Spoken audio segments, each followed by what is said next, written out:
J'ai commencé déjà à vivre de la souffrance de manière très hâtivement dans ma vie parce que mon père est décédé quand j'ai eu 1 an. Puis ma mère, elle, avait un style de vie qui faisait en sorte qu'elle n'était pas tellement en mesure de bien s'occuper de moi. Puis vers l'âge de 10, 11, 12 ans, c'est là où j'ai commencé à me poser des questions plus concrètes sur le sens de la vie, sur le sens de cette souffrance-là que je vivais.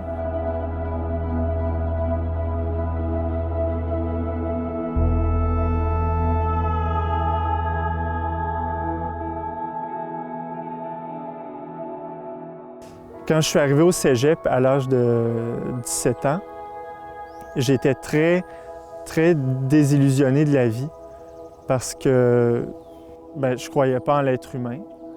Je pensais pas que les êtres humains pouvaient être bons parce que tout ce que je voyais autour de moi, c'était des gens mauvais. Je me disais aussi que Dieu n'existait pas. Donc, par conséquent, j'en tirais la conclusion qu'on était seulement une masse de matière évoluée dans l'univers, puis qu'un jour, tout ça allait s'arrêter et qu'on allait mourir et que tout allait s'arrêter là. Donc, je me disais, au fond, quand je peux avoir du plaisir, quand je peux être avec mes amis, tout ça, boire, me droguer, ça va, j'ai du fun, puis je suis capable de tolérer, de vivre.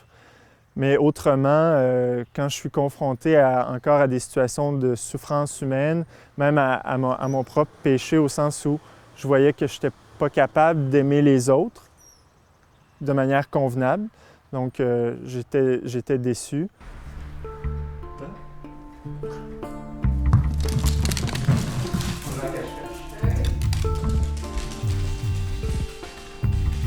Dans mon questionnement intellectuel, à un moment donné, j'ai réalisé que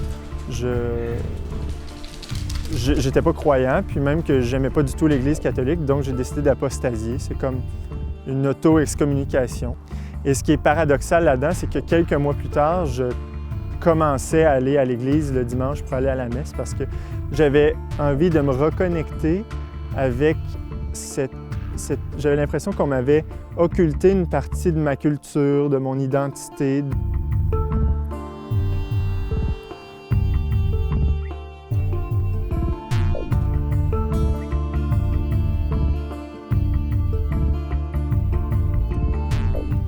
Finalement, au bout de 2 ans de démarche comme ça, j'ai rencontré des jeunes hommes comme moi qui avaient à peu près mon âge, qui vivaient dans un couvent chez les Dominicains, ici à Québec, puis qui passaient leur journée à prier, à étudier la théologie, à lire la Bible. Puis en discutant avec eux, évidemment, on s'est posé on était directement au vif du sujet. Vous pensez que Dieu existe? Moi, je pense que non.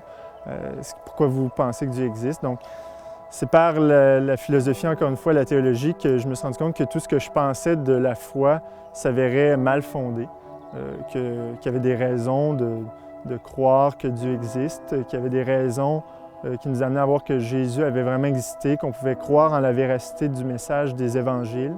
Et donc, mes opinions ont tombé, puis j'ai adhéré, je dirais, à ce contenu-là. Puis ça a pris une expérience spirituelle plus profonde parce que quelques mois plus tard, je suis allé dans un monastère. Et c'est là, j'en ai parlé à un de mes amis, puis mon ami me dit « Tu sais, Dieu, c'est pas juste un concept abstrait, intellectuel, transcendant.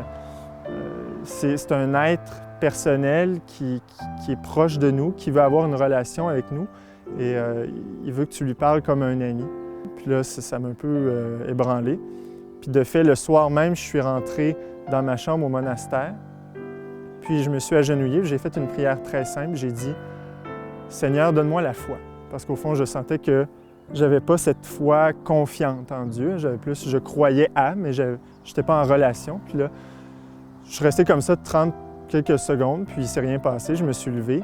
C'est quelques heures plus tard, quand je me suis couché durant la nuit, j'ai vécu un combat spirituel.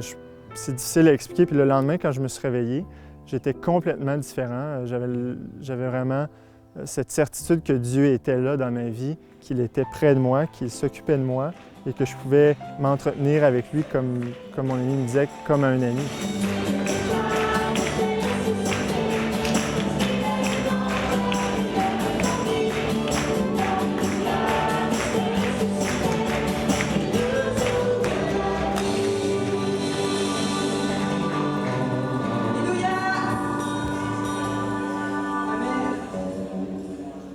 Aujourd'hui, je ne peux pas faire autrement que de vouloir le dire aux autres en essayant de leur faire prendre conscience d'écouter. C'est pas vrai qu'on est juste un pan de matière évolué dans l'univers. Il y a plus.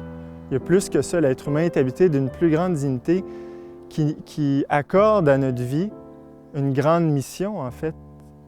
Et ça nous fait sortir automatiquement du désespoir parce que, justement, avec cette certitude qu'on a un Père et que, par conséquent, on est tous frères et sœurs d'un même Père, on peut s'entraider et on peut avoir confiance que, justement, le Père est là pour nous et que, quoi qu'il arrive, notre Père veille sur nous, sur notre vie, et il va nous aider nécessairement à nous rendre jusqu'au bout de notre mission qui nous est confiée, puis aussi à accomplir cette dignité-là, cette vocation-là au bonheur qui nous est donné.